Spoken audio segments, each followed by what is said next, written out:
Les 3 prochains intervenants de notre prochaine table ronde qui porte sur le thème qui est très central en fait dans cet événement, à savoir le pont entre la culture, la politique et la dynamique économique. Donc le thème de la table ronde est la culture, un outil politique pas comme les autres.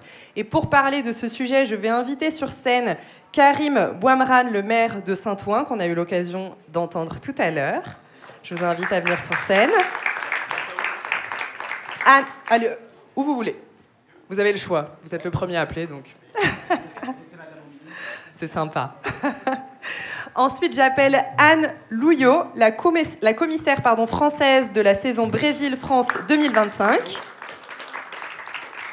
Et enfin, Juan Mensaya, journaliste et producteur média.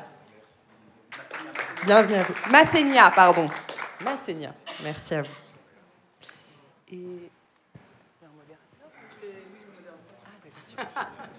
Il est en micro, là, c'est bon?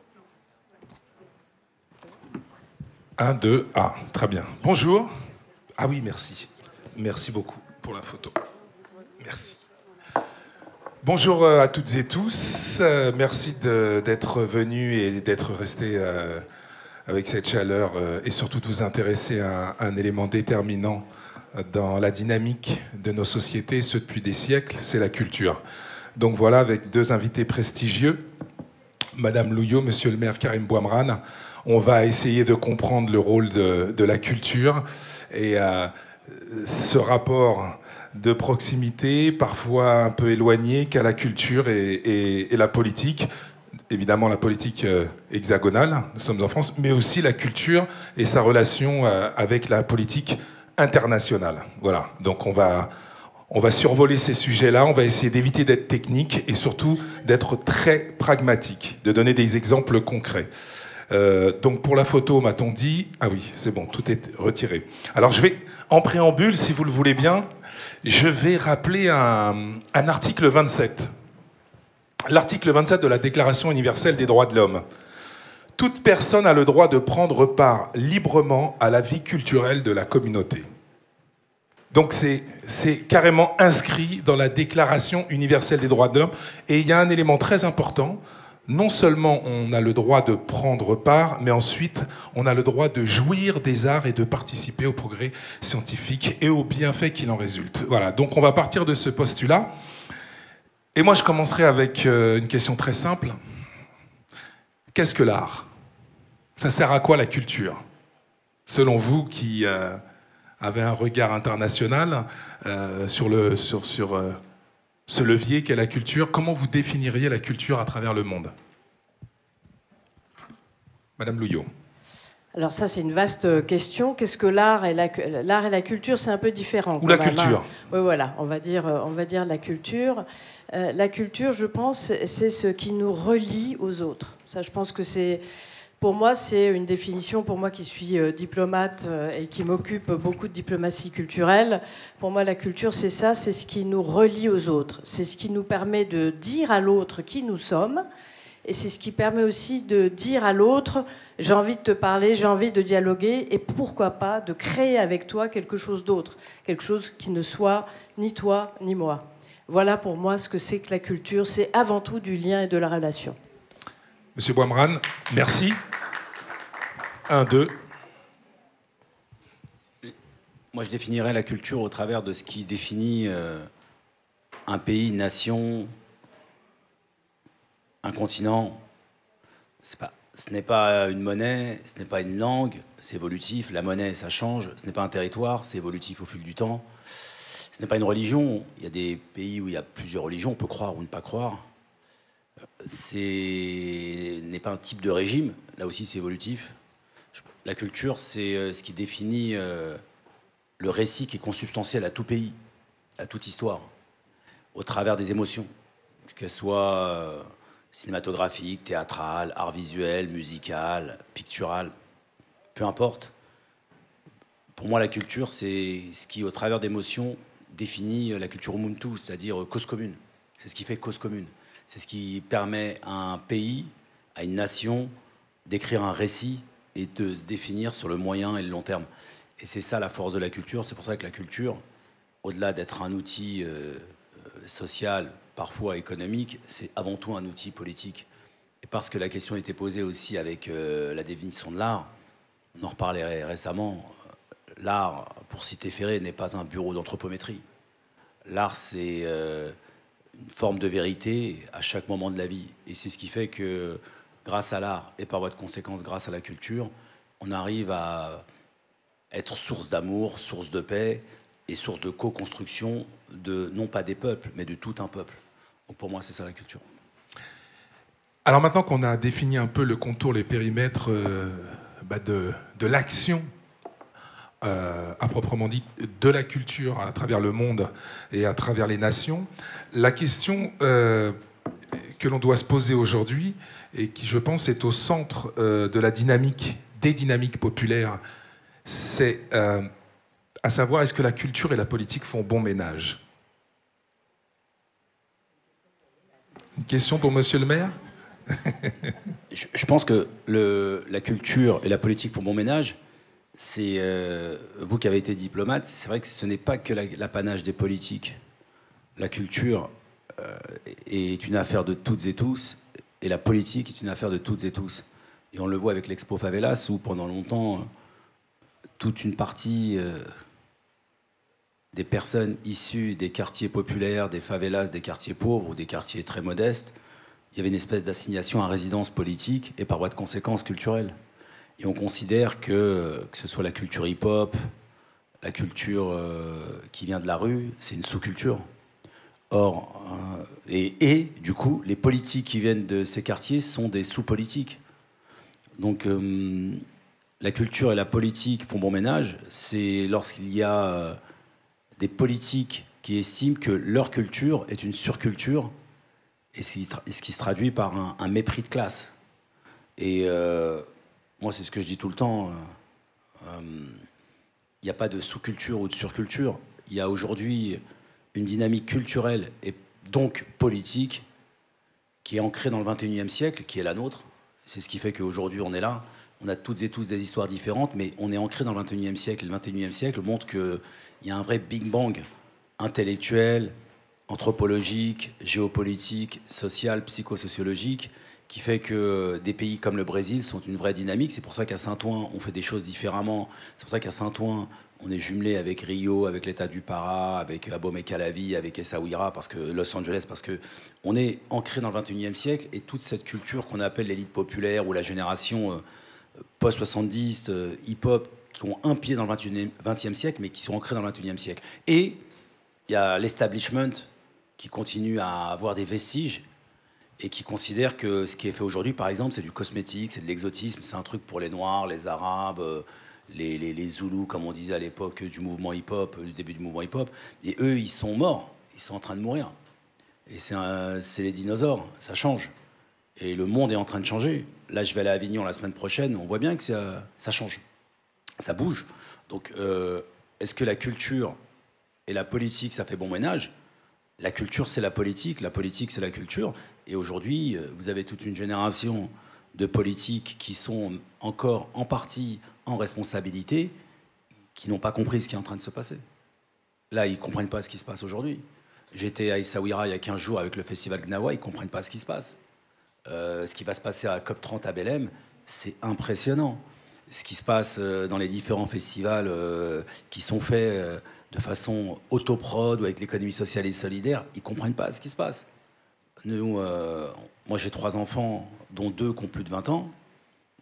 Sur le plan culturel et sur le plan politique, ça y est, ils sont dans d'autres galaxies. Et si nous, notre génération des plus de 50 ans, on n'arrive pas à comprendre que la culture est une arme politique, c'est Fela qui disait « Music is a weapon », mais la culture est une arme. Est une arme pour justement faire cette révolution douce, mais là, on est en pleine révolution. On en change de paradigme. Moi, je le vois tous les jours en tant que maire, en tant que responsable politique national aussi, que ce soit une organisation d'un congrès au niveau des partis traditionnels ou que ce soit ce qui est en train de se passer aujourd'hui, c'est 2 mondes différents. Donc la culture, c'est l'arme déterminante qui caractérise le changement intellectuel, le changement politique, le changement institutionnel qui doit répondre à une seule commande, améliorer la vie des gens chaque jour. Aussi simple que ça. Et la culture, grâce à ce qu'on a dans le cœur, grâce à l'émotion, grâce à cette utopie, parce qu'il faut revenir avec l'utopie, va contribuer à ce changement et à cet espoir partagé, à ce bonheur partagé et à cette joie partagée. C'est ça la culture. Anouillo. La culture partagée. Alors moi, je peux vous répondre sur est-ce que la culture et la diplomatie, c'est-à-dire la politique internationale, font bon ménage. Alors moi, je suis une diplomate spécialisée en relations culturelles internationales, donc évidemment que je pense que culture et diplomatie font bon ménage. C'est particulièrement important, à mon sens d'ailleurs, d'avoir une diplomatie culturelle, parce que la culture nous permet d'élargir le champ d'action de la diplomatie. La diplomatie classique, c'est un lien entre les gouvernements, entre les États. Et donc, finalement, la relation internationale n'arrive à la population que via les autorités nationales et centrales. La diplomatie culturelle permet d'élargir le champ des acteurs de la diplomatie aux mairies. La coopération décentralisée, c'est une diplomatie culturelle.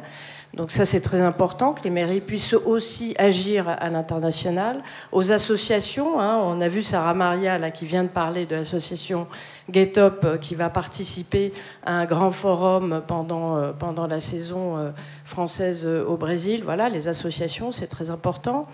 Les artistes, évidemment, les citoyens, d'ailleurs, quel que soit leur engagement, peuvent participer à des actions qui ont finalement des finalités diplomatiques, c'est-à-dire qui permettent de rapprocher les peuples et pas simplement les gouvernements.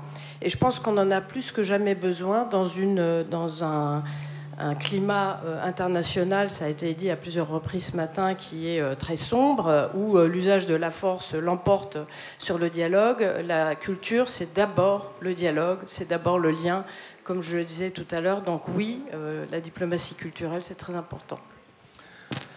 Alors, on voit ce lien qui crée des passerelles entre les peuples, entre les continents, entre les pays, entre les océans, que peut être la culture. Mais est-ce que la culture n'est pas aussi, de temps à autre, un instrument de pouvoir, tant sur le plan local, en tant que maire, en tant que vice-président en charge de la culture, que sur le plan international? Est-ce qu'on peut envisager ou projeter un enjeu de pouvoir, un rapport de force avec les autres instruments de pouvoir via la culture?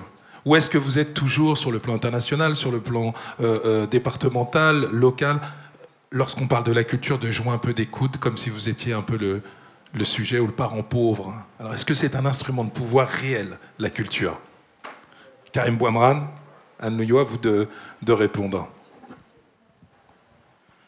C'est un pouvoir et actuellement c'est un contre-pouvoir. La culture, aujourd'hui, pour moi, c'est le première arme pour lutter contre les fake news et contre la monopolisation, le monopole des moyens d'information. Quand vous regardez la puissance des GAFAM, quand vous voyez la puissance de l'IA, du moins la mauvaise gestion de l'IA, parce que je ne veux pas diaboliser l'IA. L'IA, c'est un outil comme tous les autres et ça dépend de ce qu'on en fait, mais en tout cas, les mauvais usages, les mésusages de l'IA, quand vous voyez le monopole, ou en tout cas la concentration des pouvoirs au niveau des moyens d'information, la culture, c'est la première arme de contre-pouvoir contre les amorces des dictatures. Donc c'est historique. À chaque fois que vous avez des mouvements fascistes embryonnaires ou qui se confirment, que ce soit des mouvements autoritaires, militaires, despotiques, la culture est le premier outil pour espérer un changement, pour espérer une révolution. C'est pas pour rien que dans les milieux fascistes, la première décision, les premières actions qui sont prises, c'est à l'encontre des actrices et des acteurs culturels. On brûle les livres. On emprisonne les intellectuels, les artistes, en les brûlant, en les pendant. Donc la culture, aujourd'hui, au XXIe siècle, quand vous regardez Madame la diplomate l'a évoqué, sur l'évolution du monde, sur le plan géopolitique, c'est la culture, et on le voit encore aujourd'hui, c'est la culture qui va faire la différence. Mais, encore une fois, il faut arrêter d'appréhender le poste de la culture, sur le plan politique, comme quelque chose qui est exotique et cosmétique. Au même titre que le sport. Moi, je fais le parallèle toujours avec le sport. Pourquoi? Parce qu'il y a toujours en France, historiquement, depuis Bonaparte, un mépris de classe. Et même au sein de cette culture, il y a une stratification. C'est-à-dire qu'on va considérer que la culture hip-hop, la culture rock, la culture des bals, la culture, entre guillemets, dite populaire, c'est une sous-culture. Et l'opéra, les Verdi, Handel, etc., ça, c'est une culture qui permet de l'entre-soi et qui permet d'alimenter encore cette reproduction sociale que Bourdieu décrit. Donc, et très concrètement, lorsque vous êtes en responsabilité, il faut tout de suite faire de l'hybridation, de l'interconnexion entre ce qui traditionnellement était considéré comme une culture d'élite, d'entre-soi qui permettait une reproduction sociale, et une culture qui était assignée à résidence sociale, territoriale. Ça, c'est pour les quartiers nord de Marseille, c'est pour les quartiers nord de Strasbourg, c'est pour la Seine-Saint-Denis, etc., etc. C'est pour ça que la première chose que j'ai faite, moi, c'était faire Demos, un partenariat avec les gamins à la Philharmonie. J'ai fait Saint-Ouen-sur-Seine, qui est faire venir du classique dans les quartiers, mais pas de la juxtaposition. Faire en sorte que les gamines et les gamins, quand ils ont 6, 7, 8 ans, qui se disent écouter du classique, jouer du piano, faire du violoncelle, c'est normal. Parce qu'à la base, ça vient du peuple, ces instruments. Donc, la culture contre-pouvoir, on le voit tous les jours. Et encore une fois, le combat, il va être dans le dialogue, dans les partis, dans les élections, mais avant tout, ça va être une bataille culturelle. Et quand je vois, je terminerai là-dessus, et c'est pour ça qu'on a gagné, Jul, il fait 2 stades de France et il descend en claquette. Non mais, il fait 2 fois 80 000 spectateurs. Et vous avez des millions qui le suivent en payant 10 €. Et il vient pas. C'est pas les gens des quartiers pauvres qui sont venus. C'est classe moyenne, classe supérieure, classe populaire et intergénérationnelle. Intergénérationnelle. Il y avait la génération de ma mère qui venait, elle a 78 ans, qui sont allés à Jul avec leurs petits-enfants. Bon, la culture, elle est toujours en avance. C'est pas pour rien qu'au Brésil, ils avaient mis Gilberto Gil, ministre de la Culture. Hein. Mettre Gilberto Gil, c'est comme si nous, on mettait Jean-Louis Aubert ou Cheb Khaled. Ils sont loin par rapport à nous.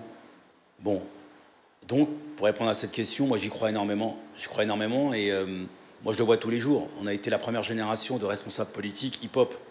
Hip-hop, c'est pas mettre une casquette et rouler sur la tête. Hip-hop, c'est penser out of the box parce qu'on est une autre boîte. On a la phrase qui consiste à dire « Ah, ils n'ont pas les codes ». Non, il n'y a pas « ils n'ont pas les codes ». C'est d'autres codes. Et ces codes-là sont majoritaires dans le monde. C'est pour ça qu'on est là aujourd'hui. C'est pour ça que nous, tout de suite, on arrive à signer un partenariat avec Karen Bass, la maire de Los Angeles, alors qu'elle fait 6-7 millions d'habitants, avec Rio, avec Para, parce qu'on a cette culture-là. Avec Celso, tout de suite, on a reçu Koufa chez nous, parce qu'on a la même culture. Et ça, c'est le changement de monde qui est en train de s'opérer. Il y a plus de différence en termes civilisationnels et culturels, entre Cléopâtre et Ramsès que Cléopâtre et nous. On est en train de tout changer, là, ça change. Et vous avez une génération de politiques, ils sont encore dans Tintin au Congo. Ils sont bloqués, ils sont là, comme dans le Titanic. Le Titanic, il est en train de couler, ils continuent à jouer au violon, mais ils vont se prendre l'iceberg. Donc nous, ce qu'on est en train de faire, c'est qu'on a pris les bateaux, on est parti à côté et on trace. Et pour un monde meilleur, pour un monde meilleur. Et nous, on a la génération intermédiaire. C'est pour ça que la nouvelle génération, qui était juste avant nous, elle est en train de... Elle vient et elle est sans complexe, sur le plan culturel, sur le plan économique, sur le plan politique. C'est pour ça que moi, je fais de la politique, c'est pour C'est pour envoyer de la force et préparer un monde meilleur, parce que toutes ces vieilles élites conservatrices, c'est mort dans le film, ça. C'est fini. Donc voilà.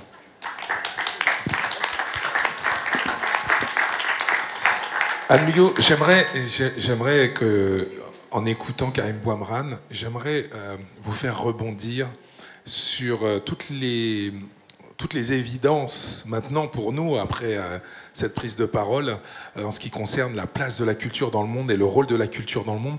Mais je voudrais avoir votre regard. Vous avez été diplomate, vous voyagez, vous observez le monde, la façon dont le monde change. Et dans cette observation qui est la vôtre, comment vous décririez le mouvement, si j'ose dire, avec un terme footballistique, la feinte de corps que la culture est en train d'exercer au regard de ce vieux monde? On parlait du Brésil, on parlait du continent africain, vous voyagez à travers le monde. Cette culture-là, qu'est-ce qu'elle vous dit, à vous, diplomate? Merci de la question et j'y répondrai, mais si vous me permettez, je reviens un petit peu en arrière pour répondre à votre question précédente, parce qu'effectivement, le maire a fait une réponse très, très forte sur ce que signifie la culture en tant que ferment de changement et de transformation aujourd'hui dans les sociétés. Mais je voulais aussi répondre à votre question sur la culture comme instrument de puissance, parce que c'est une question très importante au niveau mondial. Quand on parle de diplomatie culturelle, finalement, il y a deux façons de voir les choses.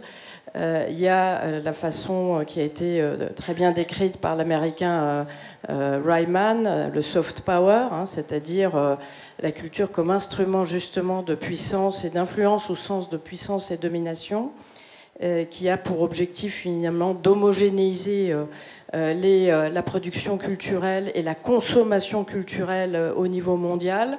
C'est-à-dire qu'on consomme tous la même chose, on aime tous la même chose, et vous avez parlé, monsieur le maire, des GAFAM, et ces instruments-là sont à la disposition de ces gouvernants pour imposer justement une homogénéisation culturelle du monde. La diplomatie culturelle, à mon sens en tout cas, et telle que je la pratique et telle qu'on la pratique en France, c'est exactement l'inverse. C'est plutôt la promotion de la diversité culturelle.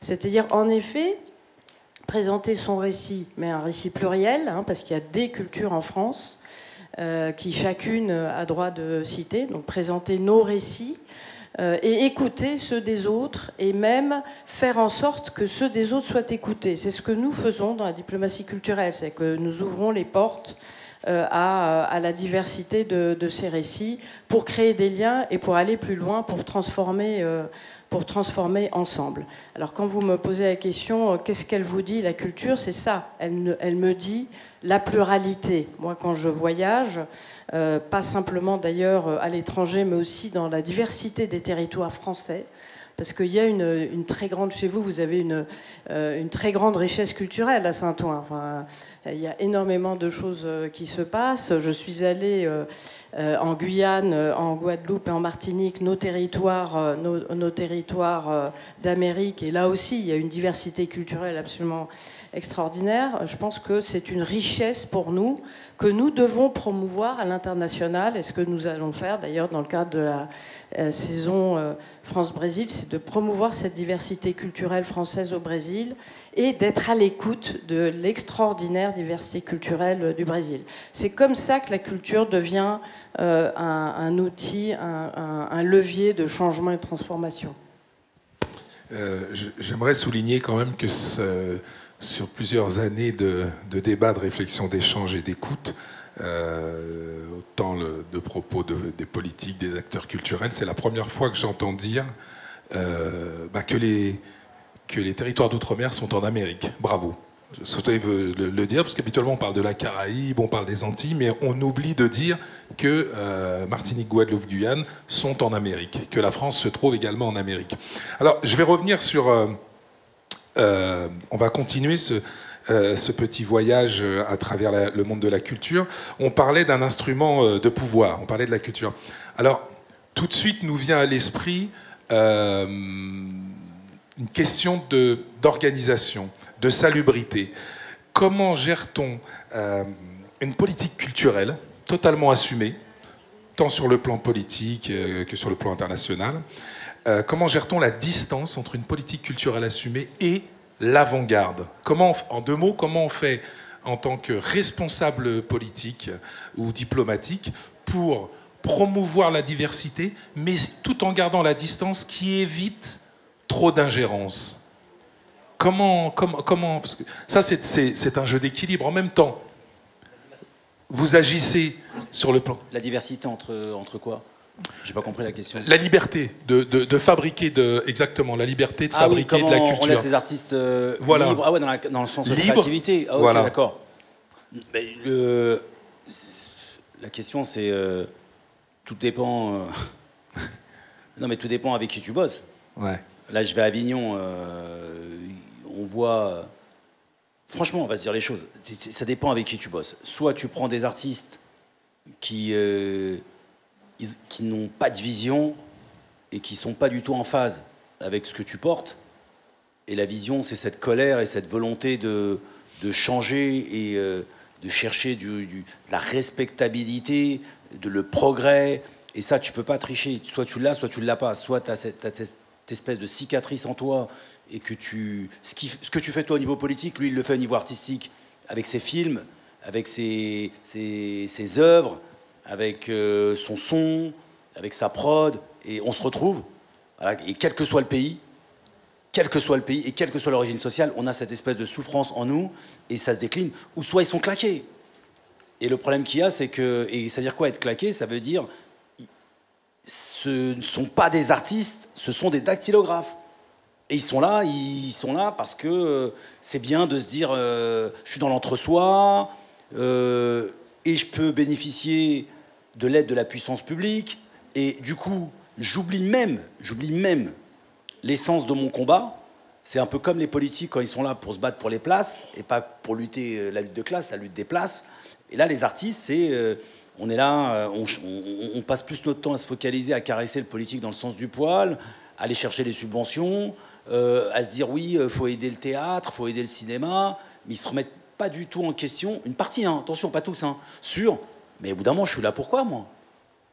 Et je suis là pour, au travers de mon émotion et de mon acuité et de ma vision, changer le monde et rassembler et donner de l'amour aux gens.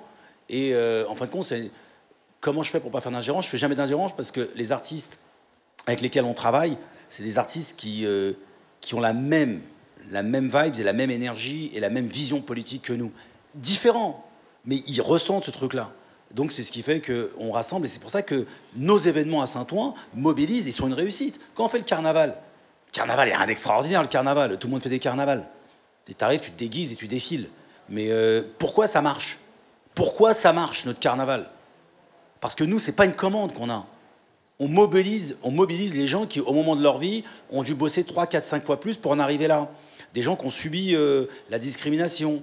Pourquoi? Parce que soit ils sont homosexuels, parce qu'ils sont noirs, parce qu'ils sont juifs, parce qu'ils sont musulmans, parce qu'ils portent un foulard, parce qu'ils ont des enfants ou eux-mêmes porteurs d'handicap. Bref, ils ont dû bosser 3, 4, 5 fois plus. Ben, on rassemble tous ces gens-là grâce à l'art, grâce à la culture, et ça devient beau.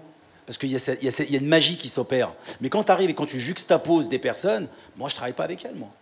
Ça ne m'intéresse pas. Parce que c'est des fakes. C'est du... voilà, je vais arriver, c'est parce que je mets des claquettes et je parle avec l'accent marseillais que je vais être Jul. T'es ridicule, mec, t'es pas Jul. Jul, c'est Jul.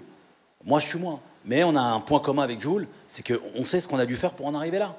Moi, je connais pas toute cette salle, mais quand je vois leur tête, le 3/4, je sais ce qu'ils ont dû endurer pour en arriver là. Sans ça, ils seraient pas là un vendredi matin à nous écouter et être sensibles à ce qu'on dit. Donc, moi, je fais pas d'ingérence.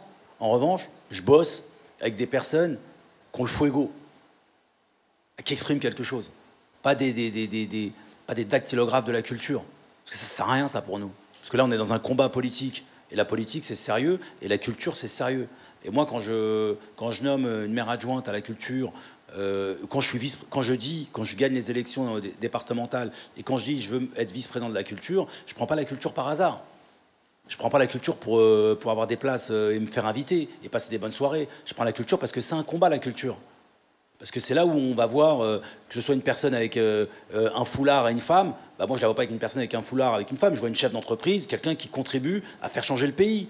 Ou quelqu'un qui, j'ai connu, parce qu'elle militait contre pour la mobilité verticale. Et c'est ça notre force. Et ça, tu ne peux pas le revendiquer, tu ne peux pas l'acheter. C'est pour ça que la politique populaire, elle est hyper importante. C'est pour ça que c'est sérieux. Comme je disais hier, on est sérieux dans nos affaires. Donc à partir du moment où tu es sérieux dans nos affaires, tu es sérieux dans tes affaires, tu n'as même pas besoin de faire d'ingérence. Voilà. Tu ne fais pas d'ingérence. C'est comme avec tes équipes. Moi, je ne fais pas d'ingérence dans mes équipes. Je prends les meilleurs. Donc je sais que ce qu'ils vont délivrer, ça va être en phase avec ma vision. Après, tu arrives, tu fais des petits réglages. Bon, bah voilà, mais ça, c'est rien, ça. Mais non. Et 2 combats. Et Avignon, c'est marrant. Hein. Allez-y à Avignon, vous allez voir, vous allez rigoler. Hein. Il y a les vrais guerrieras, ceux qui portent le théâtre à la Molière. Ils sont là, ils se battent, ils transmettent, ils ont des convictions. Et il y a les dactylographes du théâtre. Ils sont là parce qu'ils se sont dit, voilà, c'est... J'ai pas de problème avec les fils de riches, hein. Mes enfants vont être des fils de riches. Mais ils sont là parce qu'ils savent pas, parce qu'ils sont là, une espèce de... C'est freudien, ils veulent tuer le père. Ils disent, ouais, c'est bien, ils s'habillent un peu crade pour faire genre, ils sont pauvres, alors que quand t'es pauvre, tu t'habilles pas crade, parce que ce qui te reste, c'est la dignité, etc., etc. Donc, c'est ça qui m'énerve, moi. Donc, on combat. Voilà, c'est comme ça. Le combat par la culture. C'est vrai que c'est un instrument j'allais dire, de destruction de clichés massifs, la culture. Cette distance sur le plan international entre la raison pour laquelle on est ici aujourd'hui, des favelas, favela c'est un mot, mais des favelas il y en a partout. Et cette culture qui émerge de tous ces quartiers populaires, de ce cri du cœur, cet appel au secours, parce que c'est un peu ça. Comment vous la percevez sur un plan international ? Comment vous faites pour ne pas faire d'ingérence, mais en même temps l'accompagner, l'aider à se développer ? Cette question de l'ingérence, c'est vraiment une très bonne question, parce qu'effectivement, quand on fait de la diplomatie, normalement, les messages sont vraiment des messages officiels. La diplomatie classique, lorsqu'on envoie un message, c'est le message de l'État, donc c'est un message officiel. La diplomatie culturelle, elle permet de faire un pas de côté par rapport à ça. Donc je vous ferai d'ailleurs une réponse en 2 temps. Il y a les 2 mots-clés, c'est démocratie et partenariat. Alors démocratie, c'est la liberté d'expression. C'est-à-dire que nous, quand on invite des artistes, ou des intervenants, des penseurs, des responsables d'associations, on leur dicte pas ce qu'ils vont dire. On ne sait pas ce qu'ils vont dire, et d'ailleurs, on sera toujours heureux de ce qu'ils disent, même si leurs paroles mettent en cause les choix qui sont faits au niveau de l'État. Donc ça, c'est la première chose, c'est la démocratie. Donc vous doutez bien que toutes les diplomaties culturelles n'ouvrent pas, n'ont pas cette tolérance avec leurs artistes, et je ne citerai personne. Le deuxième mot-clé, c'est partenariat. C'est-à-dire que, en tout cas, pour donner l'exemple de la saison France-Brésil, ce que j'ai cherché à faire, moi, c'est plutôt de promouvoir des partenariats entre des structures françaises et brésiliennes, de festivals, de associations, de théâtre, par exemple, donc, qui ont décidé ensemble d'inviter tel ou tel artiste. Donc c'est eux qui ont fait le choix, et ensuite le projet, en fait, il a cette valeur, cette vie, parce que c'est un projet qui vient d'un échange franco-brésilien. Donc par exemple, un des projets qui ont été, je vais citer juste 2 projets, mais un projet qui a été cité tout à l'heure, le Forum Convergence, Jeunesse et Démocratie, auquel l'association Get Up, qui a pris la parole ce matin, va participer. Nous, il n'y a aucune ingérence. C'est 40 jeunes Français, 40 jeunes Brésiliens qui vont se rencontrer, dont certains font partie justement de ces zones dites périphériques, Donc, c'est pas forcément d'ailleurs des cris au secours, c'est plutôt de dire, bah voilà, nous, on a développé des savoir-faire, on a développé un regard sur la politique, sur les luttes contre les discriminations, sur la diplomatie aussi. Bah, écoutez-nous, s'il vous plaît, parce qu'on a des choses intéressantes à vous dire qui sont enracinées dans des expériences de terrain. Donc ces jeunes, ces 40 Brésiliens, ces 40 Français vont échanger, vont nous transmettre des recommandations et évidemment, il n'y a absolument aucune ingérence de notre part. Hein. L'autre projet dont je voulais vous parler, c'est le partenariat entre la CUFA et Casa 93 qui va s'exprimer dans le cadre d'Expo Favela ici et ensuite au Brésil au mois de novembre. C'est la même chose. Les artistes ont été choisis, les jeunes, par les deux associations et ce qui va être présenté là-bas va l'être dans le cadre de la plus grande liberté créative et artistique possible. Donc je pense que la liberté, c'est un élément indispensable de la diplomatie culturelle. J'aurais encore, il nous reste 5 minutes, j'avais plein de questions encore à vous poser. Karim Bouamrane, monsieur le maire, en tant qu'élu de terrain, sur la façon dont on pense un lieu au XXIe siècle. J'avais aussi, je voulais projeter dans un imaginaire lointain, je l'espère, si demain on coupait le budget de la culture, de quelle façon réagirait notre société. Mais on va mettre tout ça de côté, on reviendra un jour, ou sinon vous pourrez échanger sur les réseaux sociaux communs concernant cette question. J'aimerais quand même qu'on conclue sur la place de la culture et l'écologie, la question de l'environnement.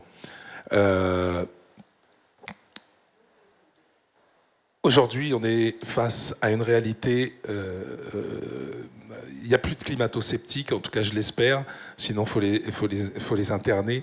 La culture, au regard de la question de l'environnement et de l'écologie aujourd'hui. Où elle se situe? Quel rôle peut-elle jouer? Sur le plan diplomatique, sur le plan local, sur le plan national aussi, parce que vous avez une lecture. Combien de temps il nous reste? 5 minutes. 5 minutes. Donc je vais répondre en 2 minutes. Franchement, c'est compliqué parce que il y a deux sujets horizontaux qui se superposent. La culture, ce n'est pas un sujet siloté, ça touche tout. La culture, c'est l'art, c'est aussi la politique, c'est le sport, c'est une philosophie. La culture, c'est la vie, c'est avec un grand C. Et l'écologie, aujourd'hui, ça ne veut plus rien dire. La question est très simple, on a besoin de la planète pour vivre. Aussi simple que ça. Il faut qu'on respire, il faut qu'on mange bien, il faut qu'on puisse circuler et se déplacer en respectant les enjeux climatiques. Il n'y a plus beaucoup de climato-sceptiques. Retailleau, il fait une sortie qui commence à être... aujourd'hui, hier, est sortie sur les énergies renouvelables. Ça commence à avoir un débat trumpisé sur le plan écologique en disant tout ça, c'est du pipeau, c'est des fake news, il n'y a pas de réchauffement climatique, etc., etc. L'écologie punitive, blablabla. Bla, bla, bla. Et ceux qui portent un véritable projet politique pour préserver les enjeux climatiques. Et Belém, la COP 30 de Belém, c'est ce que je disais à une journaliste, ça va être la première COP où les militants de la cause écologique vont pouvoir s'exprimer dans une nation, dans un pays où la démocratie participative prend tout son sens. Il va se passer un truc à Belém. Bon, juste avant, c'est Salvador de Bahia. Et le fait que ce soit au Brésil, l'Azerbaïdjan, c'était n'importe quoi. Juste avant, c'était à Dubaï. Pareil, ça restait plus du soft power qu'autre chose. Là, ça va être vraiment politique. Parce que c'est porté intuitive personnelle par le président et puis par beaucoup de responsables politiques et brésiliens et internationaux. Donc, pour répondre à la question culture et écologie, après, tu peux avoir des choses comme Trio. Le groupe Trio, c'était un groupe français dans les années 80-90 où dans tous leurs lyrics, il y avait de l'écologie. Bon, ok, ça c'est bien, mais ça reste marginal. Mais la vraie question, c'est qu'aujourd'hui, à partir du moment où tu fais de la politique, tu ne peux pas ne pas être écologiste, sauf si tu es quelqu'un de réactionnaire et de suicidaire et de démago et de populiste. Et par voie de conséquence, puisque tu es écologiste, tu portes une culture qui reprend les principes que nous avons évoqués. Les principes d'humanisme, les principes de progrès, les principes d'amour. Et ça, c'est exactement la philosophie du Brésil. Il y a de l'ordre, parce qu'il faut de l'ordre. Il y a du progrès et il y a ordem, progresso. Et ce qu'on oublie, c'est que c'est un triptyque à la base. Il y a aussi amour. C'est la philosophie d'Auguste Comte, le positivisme. Et donc, culture, écologie, amour, bienveillance, espoir, espérance, c'est la philosophie qui doit tous et tous nous porter pour les prochaines années. Et ça porte par l'écologie, évidemment. Merci Karim Bouamrane, je vous en prie. Oui, alors je répondrai en deux mots. Comment la culture peut servir la lutte contre le changement climatique et la transformation de nos pratiques de manière plus générale pour une planète habitable. Alors, je pense la sensibilisation, l'information, et puis l'échange, qui, pour moi, vous l'aurez compris, un maître mot, la base de la diplomatie. Donc, la sensibilisation, l'information, il y a beaucoup d'expositions sur les questions climatiques, écologiques, et je pense que c'est très important qu'il y ait de plus en plus d'événements qui s'adressent au plus grand nombre et qui permettent de rétablir un certain nombre d'informations que les climato-sceptiques diffusent. Je suis bien d'accord avec vous, monsieur le maire, le climato-scepticisme, hélas, ça existe encore très largement, donc il faut rétablir. Dans la saison, par exemple, on va présenter au Brésil l'exposition sur l'urgence climatique actuellement présentée à la Cité des Sciences. D'ailleurs, je recommande à tout le monde d'aller voir cette exposition. Il y a un très bon dispositif de médiation. Donc, premier exemple. Deuxième exemple, l'échange. Il faut créer des opportunités de rencontres. Aujourd'hui, à Expo Favela, on va aussi parler de mode durable, de pratiques durables, de pratiques entrepreneuriales durables, qui intègrent d'ailleurs une dimension sociale. Ça a été dit ce matin, ça c'est très important. Donc des opportunités d'échange, ça c'est la deuxième réponse que je vous ferai. La culture, elle crée des possibilités d'échange pour évoquer ces sujets, parce qu'on ne peut pas changer tout seul. On peut évoluer avec l'autre en s'inspirant des expériences que d'autres ont pu développer ailleurs et en les transposant chez soi. Merci à tous les deux. On va conclure cet échange. Merci Karim Bouamrane. Merci Anne Nouillot. Et merci à vous, public, d'être venu. Merci à vous. Karina. Merci.